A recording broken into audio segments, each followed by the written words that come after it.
Welcome to the Sports Card Lessons Podcast. I'm your host, Big Ken. Whether you're watching on YouTube or listening on a streaming service, please like, subscribe, and hit that notification bell so you'll be notified whenever I drop any new content. Welcome, and thanks for being here. Wow, what a weekend. I ended up doing a show on Saturday and a show on Sunday. So it was two shows this weekend.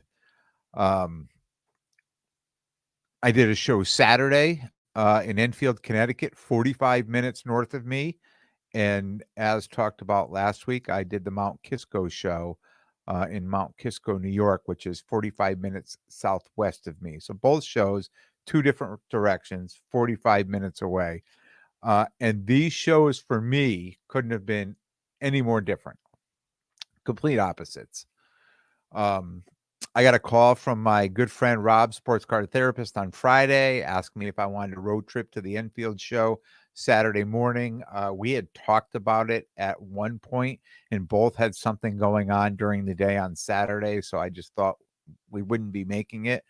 But he called the promoter, Alex at Ideal Cards, and asked, hey, can we get in a little early? We got to get in early and get out early. We can't hang around. And he said, yeah, no problem. And so we got there. He picked me up like 7:15 Saturday morning, 45 minutes. We got there an hour before the show was going to start. Now, even though it was an hour before, all the dealers were there. And me as a dealer, I like to get there a couple hours before the show. I like to be set up and ready to go an hour before showtime. It gives me some time, right, to walk around and, talk to people and check, maybe do some shopping, just check people's cases, things like that. And it was the same here, when we got there. I mean, all the dealers were there. They were setting up. And I know probably 75-80% of the dealers there. And I just know them from attending the shows, seeing each other at shows, things like that, just being in the hobby. So first person I run into there, I saw my guy Sean at Sabres Hockey 22. We talked for a bit, and he pointed out one of his friends had just moved there from Kansas. Was just setting up for the first time. And you know what that means at a small show, right? First time somebody's setting up, the Sharks are circling, right? They're starting to circle. So I went right over there because I knew, if there was going to be a good deal to be had, it was going to go probably before the show ever opened. So, I bopped on over, and it was all singles cards, but he had just opened up a complete set of the 2021 Donruss football, the gold press proof cards. And of course, immediately, I grabbed the Lawrence Fields, Mac Jones, Micah Parsons, probably the more valuable of the ones there. That there were some missing already. Some people had already shopped, but I saw those and I grabbed those.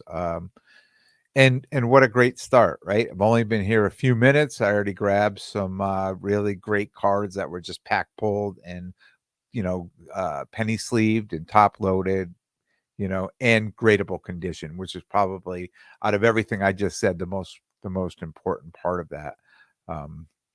So I was able to pick those up.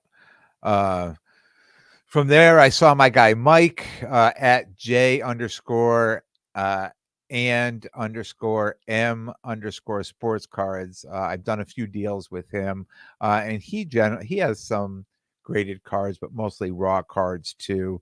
But it just seems like every time I run into this guy, and I know, and this is what happens to us at shows, right? We know what we're going to expect at people's tables, right? And here's a guy, he just has these, these great cards that are all, he doesn't grade anything, so they're all raw. And I know you take your chance getting them. I'm really not a guy that rushes out to buy raw cards, but I know this show. I always talk about know the show, and I know, I may find some, some good graded cards, but there is a lot of raw cards at this show. So from him, I picked up a Desmond Ritter orange cracked ice, Justin Fields and Jamar Chase, orange laser, and Justin Fields emergent, that prism emergent green cracked ice. So again, just some nice cards, that I can I do the best I can looking at them while I'm there, and then I get home and I've got, a big magnifying glass. I get underneath and really get a good look at these cards. And the price you pay on the raw cards, if you get home and find out, hey, it's not gradable, it's not the end of the world, right? Um, Drop them in a one touch and you put them out. Like for me, you put them out on the table. And there are other people that will say, "Oh, this little dimple, I can take care of that. That little thing on the corner, oh, I could just do, rub that out or whatever." That's not something I get involved in. So, have at it. And I look at it, and a lot of times people will say to me, you know, pick up the card. Can I open it up? And if I know it's got a dimple or a ding or something, I'll say right away. I'll say, "Oh, there's, whatever on the back, on the corner, on the side." Just give them a heads up, and I'll price it accordingly.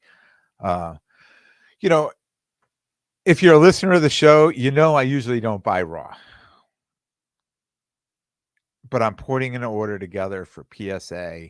And I thought to myself, and you go to a show, and here's another thing, and we all do this where it's all part of the hobby, right? We go to a show, we hate to leave empty-handed.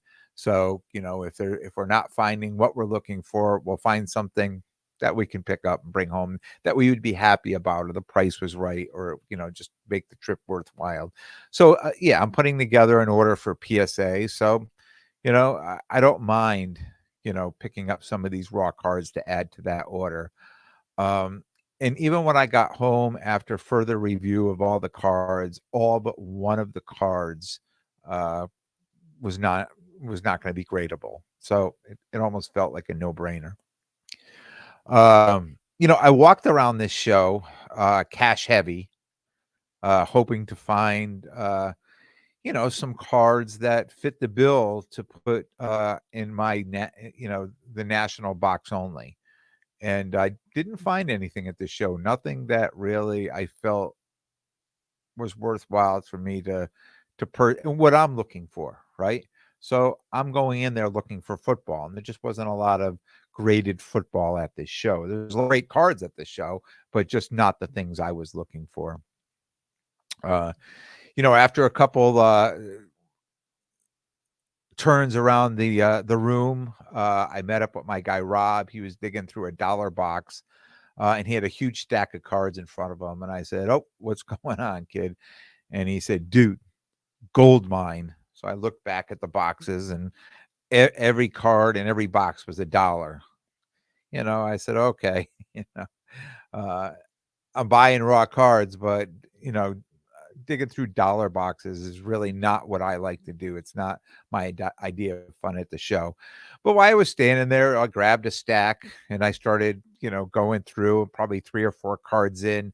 I saw some 1977 Star Wars cards in there, and I was like, "Wow, this is pretty cool for $1. I'll throw those aside." I mean, I know they're probably, on eBay like $2, $3, $4, something like that. So I threw them aside and kept going through, and then I found some WNBA cards. I found some Lisa Leslie rookies, some Jennifer Rosati rookies, and I'm like, "Oh, I mean, this is not that bad, right?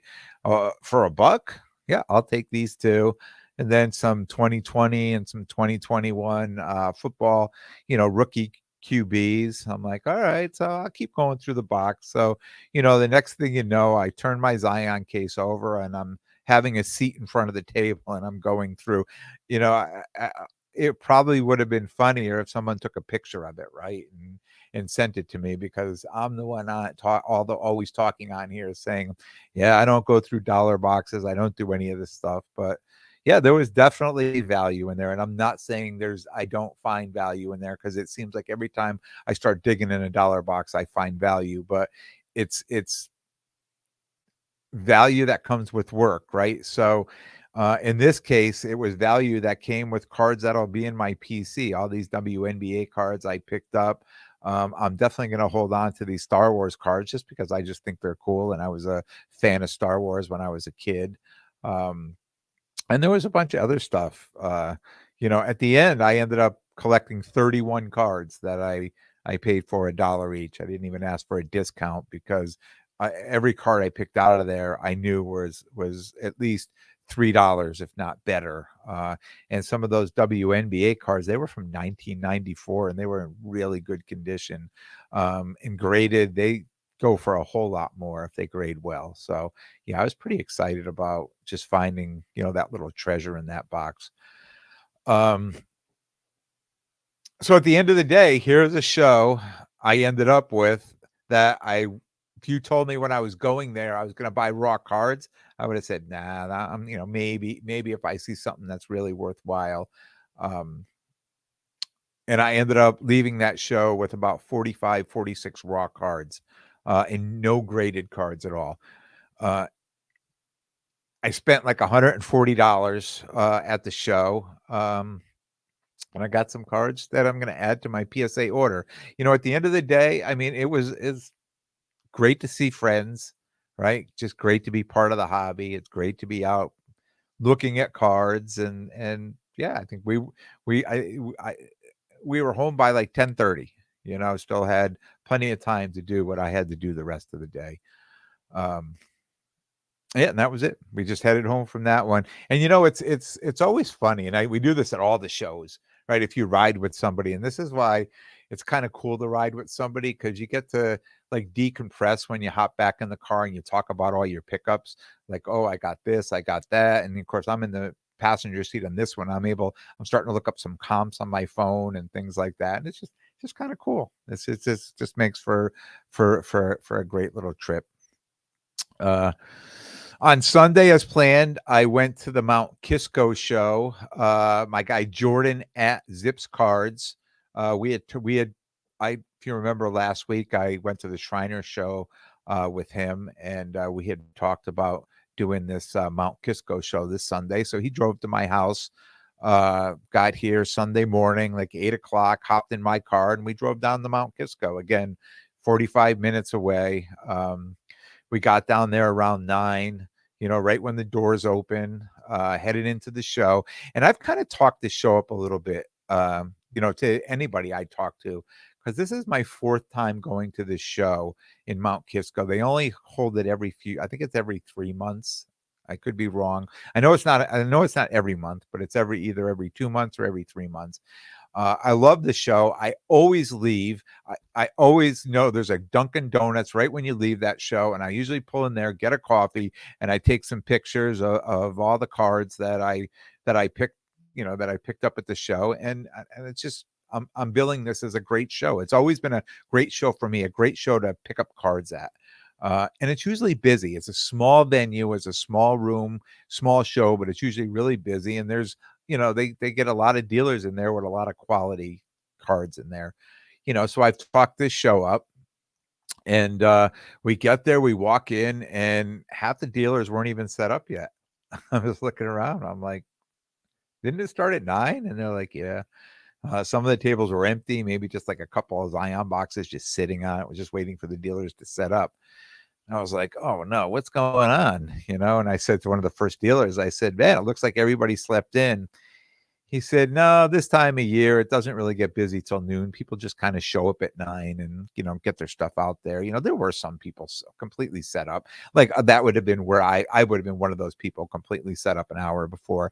But, to each his own. And I said, oh, it took a couple laps around until everybody was really kind of set up before you really started to see what was out there.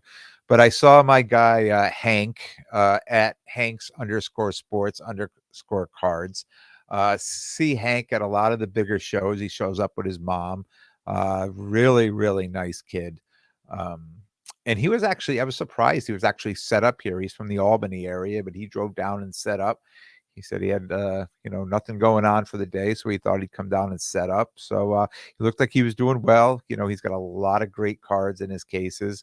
I ended up making my first purchase. I know it wasn't his first deal, even though I was there at 9 o'clock. He'd already sold a few cards, but it was my first purchase of the day with him. I bought a Joe Burrow Green Prism PSA 9 a rookie. And you can just hold that up if you're on YouTube. You have a look at that. Just a nice card. I've owned this same card a number of times, and I've sold it a number of times, so I don't mind owning it. I don't mind buying it again because I know it's kind of a card that's liquid. It'll sell pretty quick. From him, I moved on to my man Frank, and Frank and I have done a few big deals over the last couple of years, and today was another day we were going to get a big deal done. We both kind of collect. We have an eye for the same things, so we like a lot of the shiny football, I should say. We both like Mahomes, we both like Burrow, and generally the hotter quarterbacks, right? It's just that kind of our mindset there, and we've done trade ups and trade downs and things like that, and he was loaded up, had 3 cases full of cards that I would have been happy to have any one of those cards in my box for the National. And I picked out a few cards that I knew I wanted to buy, and I was figuring out comps. And he, what's in the case? What do you got? Anything new? I said, not really, but you want to go through it? Go ahead.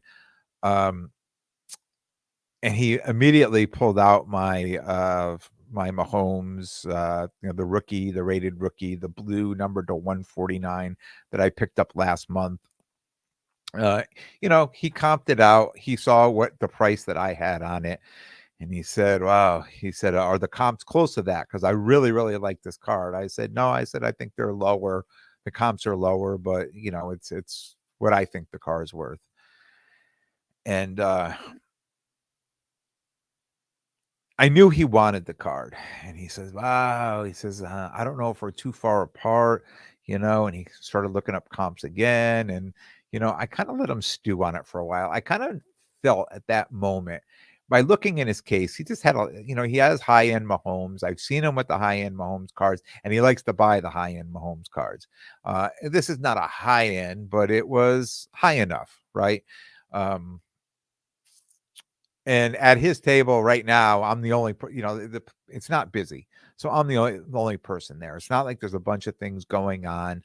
Um, so in that moment, right, the silence wasn't awkward. It was, he was just thinking about, what he could do, to get that card. And he said, "Well, I picked up, are you interested in trading? I just picked up all these other cards down here." And we went back and forth, and the price just wasn't there, but I just kept letting it go. I knew he was talking himself into getting this card, so I just let it go for a while. And then he came back and said, "Where do you really need to be on this card? Because I'd rather just pay you cash for it than, try to make a trade and stuff." And then that's finally when I said, "Oh man, I really like these 2 cards here." And one was the 2017 Don Russ, the Mahomes, the Optic Pink PSA 10, and a 2020 Don Russ Optic Joe Burrow Red Stars PSA 10. And I'll hold both these cards up. I'm sure people have seen them before, but just beautiful cards. Here's the Mahomes. Here's the Burrow, the Red Stars. Yeah, just 2 great cards. And I know those 2 cards comp wise was above my Mahomes cards. I mean, I knew that, but I said, "Let's get to work." I mean, I like these 2 cards. You like that, what can we do? And we went back and forth. The deal went on. I mean, this deal probably took 30 or 40 minutes to get done. And I knew he was stuck on that. He really wanted to get some cash back. And I know if I was in his position as a dealer, I would have felt 100% the same way, that I would have wanted a little cash back. But then he fired out kind of a big number, and I said, "Oh man, we're too far." And I know it's part of negotiating, right? One side throws out a big number, you don't really expect to get that, but it's a starting point, and then I come in with a low number. It's my starting point, and we knew at some point we would meet in the middle. We got stuck on that cash for a while, And then the cards I originally picked up when I first got there, these 3 cards that I picked up when I initially got there that I planned on buying anyways, I comped them out. I knew kind of where I'd want to be at on them. And I'll show you these cards here. So 2020 Donruss Optic, Joe Burrow, Blue Hyper, PSA 10. The 2020 Panini Prism, Joe Burrow, Disco Prism, PSA 10. And I know, do not laugh at this card. The 2021 Mac Jones Contenders Playoff Ticket Auto, numbered to 49, and it's a BGS 9 with an Auto 10. I know it's a Mac Jones, but it's a beautiful card, and I know what this card was selling for last year. And a quick explanation on that card for me personally, I feel if he can get into the season and just play somewhat well, or the team can play somewhat well, I think his prices are so low right now. They've got, such a big cushion, a big, they could really go. I don't think they're going to go up a lot, but they have a lot of room to grow. So I just thought that was a great card, and I wanted to grab it. So, as I figured out comps on this, about 84% comps. And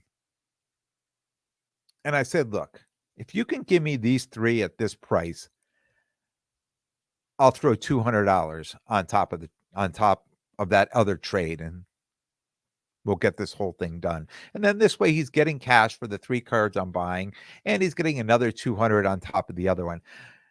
I don't even think the last thing came out of my mouth, and he said, yes, deal done, shook my hand.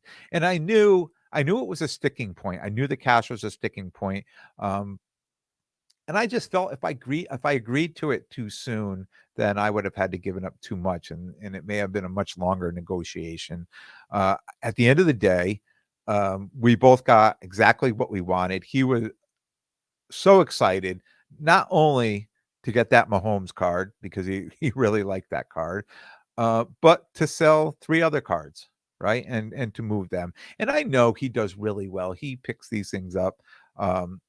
And this is how I know, because whenever I show up and I'm listening to him talk with other people as well, he'll come right up, and I'll give you for instance, he'll say, oh, the last comp on that was $100. I could do probably, 85 on it. So immediately he's coming down. So I know has to have acquired these cards at a decent price in order to move them. So when I hear him talk to other people the same way, I don't feel bad offering up 80 to 85% comps, right? Because I know that's kind of what he's offering anybody else anyways. And it's where I want to be. I don't need to go in and say, oh, can I get this at 70? Because I don't expect to get it at 70. I don't think he'll give it to me at 70, right?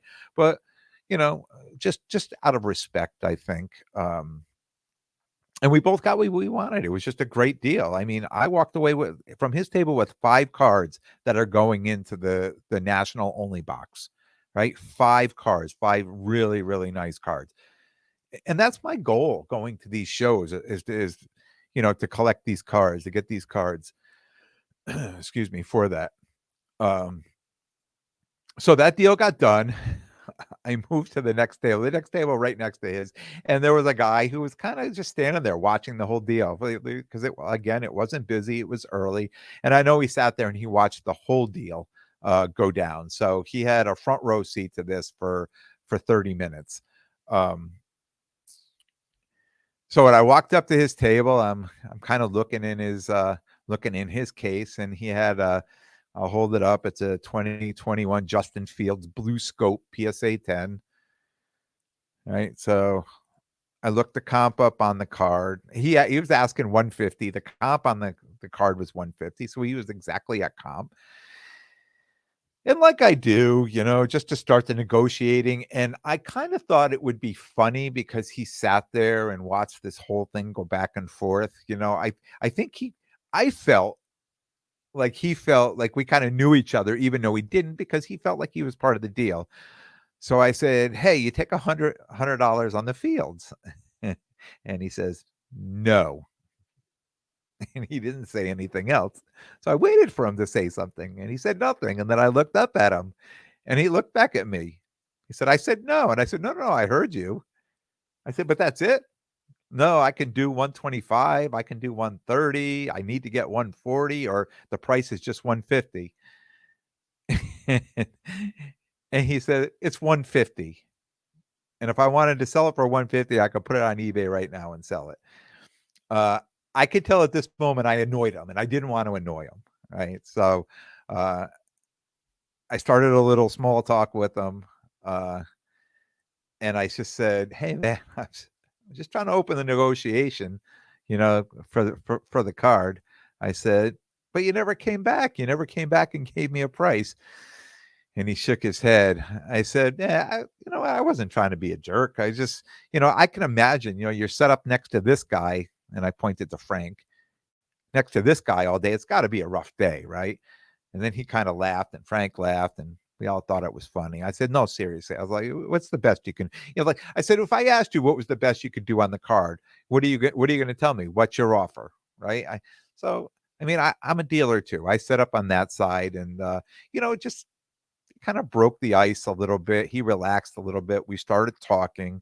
And it turns out, he owns an LCS. He owns a store, the Valley Sports Cards and Collectibles in Herkimer, New York. And it turned out on the way down to the show, talking to Jordan, and he talked about going to school in Herkimer. And I'm like, wait a minute. Nobody's ever even talked about this town. And now all of a sudden, in a matter of a couple hours, there's two people that have mentioned this. And he's like, oh, that's your buddy? He goes, yeah, he was already here. We already had this conversation. I go, that's, that's just strange, right? But, he was a super nice guy. I hung out and talked to him for like 20, 30 minutes. And it was like we became fast friends. Like I know more about him than I know about most people, right? And it kind of started out a little awkward, but, we ironed it out. And yeah, it was one of those things that I bring it up and I say it that way because we all know at the card show, if someone rubs us the wrong way, we can take it the wrong way, or, you know, we never know if somebody's trying to be funny, whatever. And in this case, look, I knew I may have been a little wrong. I offered, probably 50% comp on a card. But I was okay. We worked it out. We talked about it, and yeah, it all worked out in the end. And yes, I did end up buying that card through conversation, less the eBay fees, whatever fees he would have paid on eBay. We reduced that out, and that's what I bought the card for. And I'm happy to have that card. When I first walked into this show, and I saw what I saw, that people were just getting going, I got nervous, and I was thinking, oh, this may not be as a great day as I was excited for. And then what happened? I ended up getting great deals at this show. And still the best part of the day was the people I interacted with. Because without them, the hobby would be just a boring place, right? And every card, I talk about cards needing stories, right? Every card needs to come to a story, no matter where it starts or where it ends. It's still a story. And this Justin Fields now has a story, and it came out to me as a kind of a funny story, but that story turned into a friendship as well.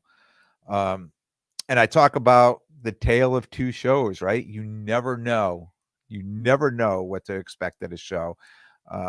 You could think, and I say you have to know the show, and you can think the show, and you never know what to expect. It could be a different time of year. It could be a different season. You don't know what people are going to have in their cases. And I went to two shows, 45 minutes each way, 2 separate days, totally different shows, but both equally rewarding in different ways. The first one, I picked up a bunch of raw cards. The second one, I picked up a bunch of graded cards that will go in my national box. Um, a sports card therapist says participation is necessary. And that goes right for more than just the cards. It's the people that you meet. The deal I talk about talking to one person in Enfield and them sending me over to somebody else, like, hey, go check out this guy's new, go check his stuff out. And it's showing up at a show like Mount Kisco where I probably knew, 8 or 9 of the dealers there. And it's just getting out and finding these deals because they're out there just waiting. Next Saturday, Jordan invited me to set up with him at his table at the Flippin' Show in Massachusetts. So I will be there on Saturday. So as of now, that's where you will get to see me next. That's the show I'll be doing next. So I'm looking forward to that. I've never done that show. Here's another new show for me to set up at. And hopefully at the end of this show, I'll know this show as well. On Thursday, another collaboration with Sports Card Therapist. You don't want to miss that. And that's it for today. That's all I got for you. I want to thank everyone for tuning in. And if you like what you hear, please like, definitely subscribe, and most importantly, tell a friend and spread the word. And until next time, take care of yourselves and everyone around you.